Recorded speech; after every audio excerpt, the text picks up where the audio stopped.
Mi nombre es María Victoria Pérez y les voy a hablar sobre Nelson Rockefeller y la idea de panamericanismo en Venezuela, 1930-1945, escrito por la profesora Esther Mobilia.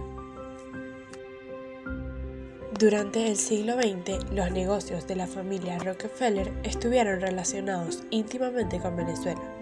La palabra Rockefeller estuvo asociada con la riqueza derivada del negocio petrolero, especialmente de la mano de la empresa estadounidense Standard Oil, con una proyección que la llevó a controlar en un momento hasta el 90% de la actividad extractiva, además de ejercer el monopolio de negocios en algunos países.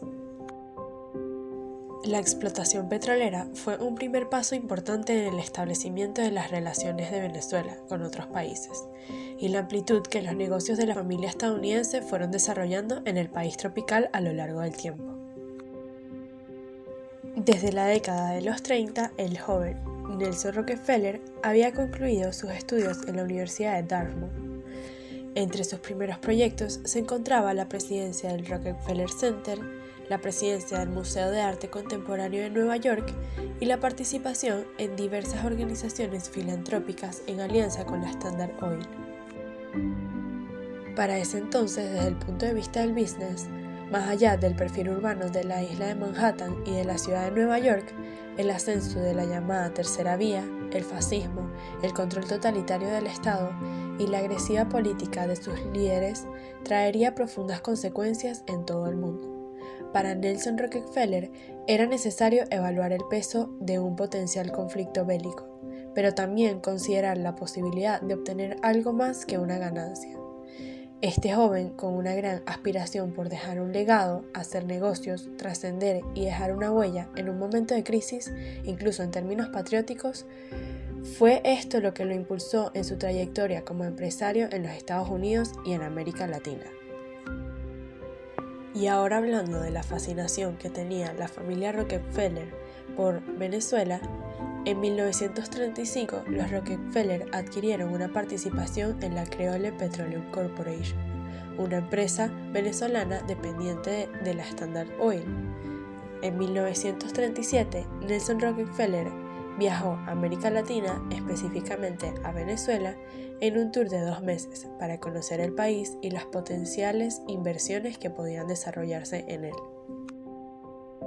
Este fue acompañado por varias personas. La actividad estuvo marcada por encuentros con diferentes personalidades, tanto del sector privado como público, que les permitieron a los viajeros conocer acerca de las características del país a más profundidad. Las potencialidades de Venezuela despertaron cierto interés en el joven estadounidense. La flora y fauna le resultaron muy atractivas y las oportunidades de negocio no pasaron desapercibidas. En su primera experiencia de navegación por el río Orinoco en 1937, experimentó esa misma seducción que sintieron los exploradores europeos. Incluso desde una mirada del siglo XX, Nelson Rockefeller también descubrió el paraíso terrenal venezolano. Pero eso no era lo único que influía. Los encuentros que tuvieron con la élite política venezolana terminaron por confirmarle a Nelson Rockefeller continuar con una relación que había demostrado ser próspera para ambos lados. El petróleo sería una puerta de entrada de la Standard Oil a Venezuela, pero en la mente de Nelson Rockefeller el propósito era impulsar el negocio familiar mediante los negocios y con sensibilidad social. Querían en Venezuela llevar a la práctica sus ideas acerca de la necesidad de impulsar el capitalismo. Los bajos niveles de desarrollo económico, junto con la vastedad de su territorio, en su gran mayoría no explorado, y la abundancia de sus recursos, terminaron por definir sus futuros proyectos empresariales. Para los de la Standard Oil en Venezuela, significaba salir del campamento petrolero, superar el aislamiento con respecto al entorno y vincularse con las necesidades de la sociedad, iniciando con los poblados aledaños a las instalaciones petroleras. Esto era construir escuelas, hospitales, sistemas de cañería, mejorar las condiciones de las vías de transporte y apoyar los procesos de erradicación de enfermedades. El desarrollo de la actividad petrolera para Rockefeller también era romper con la imagen depredadora que los Estados Unidos había desarrollado desde el siglo XIX con respecto a América Latina. en el contexto de lo que se conoce como los periodos de diplomacia del dólar y la diplomacia del garrote. Con respecto a Venezuela, este proceso va de la mano con el ascenso al poder del general Eleazar López Contreras, luego de la muerte de Juan Vicente Gómez en 1935.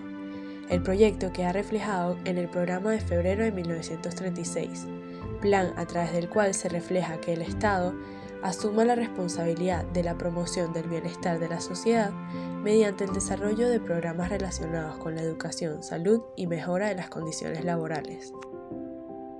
La onda de reformas también va a impactar la industria petrolera en el año 1937, cuando López Contreras aboga por una nueva ley de hidrocarburos y por un rol más protagónico en las empresas del ramo en el país. Los nuevos contratos fijados por las compañías del ramo debían negociarse para que Venezuela recibiera un mayor porcentaje de los beneficios. Para Rockefeller, las políticas del presidente de Venezuela iban de la mano con los intereses de las compañías petroleras. Al mismo tiempo, el proyecto de modernización del país parecía compaginar con el capitalismo misionero, que intentó configurar a partir de sus negocios en el país. Hablando ahora de la unidad continental, con el inicio de la Segunda Guerra Mundial se creó la Oficina de Coordinación de Relaciones Comerciales y Culturales entre las Repúblicas Americanas, conocida como la Oficina de Coordinación de los Asuntos Interamericanos.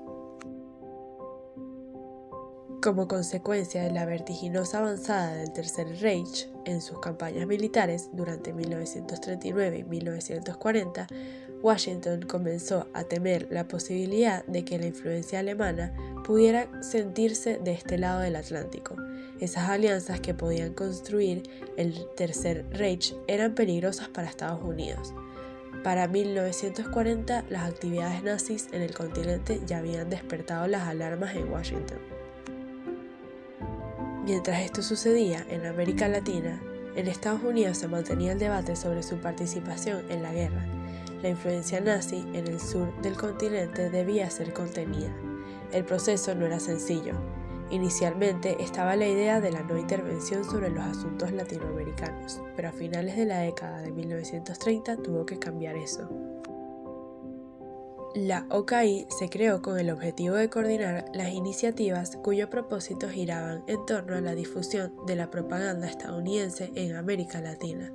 Al pasar de los años, fue reestructurada para satisfacer las demandas del contexto continental.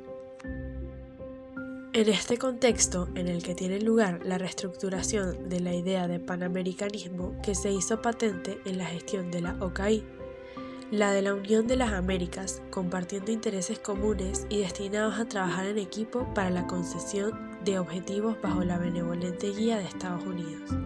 Estos pretendían frenar la expansión de los nazis. La escogencia de Nelson Rockefeller para estar al frente de la oficina contribuyó con la concreción de estos objetivos.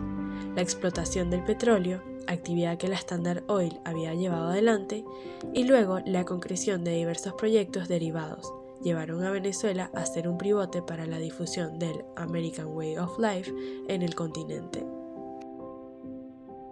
A manera de conclusión, en la década de los años 30, la Venezuela después de Gómez sentaría bases de una relación de cooperación política, económica, social y diplomática con Estados Unidos, que tendría consecuencias importantes para ambos países. No quiere decir que antes no, pero sí se profundizó en este momento. La trayectoria empresarial de Nelson Rockefeller acercó a los Estados Unidos y a Venezuela, y también aproximó a los estadounidenses al mundo latinoamericano, convirtiéndose en un agente de vital importancia para los Estados Unidos.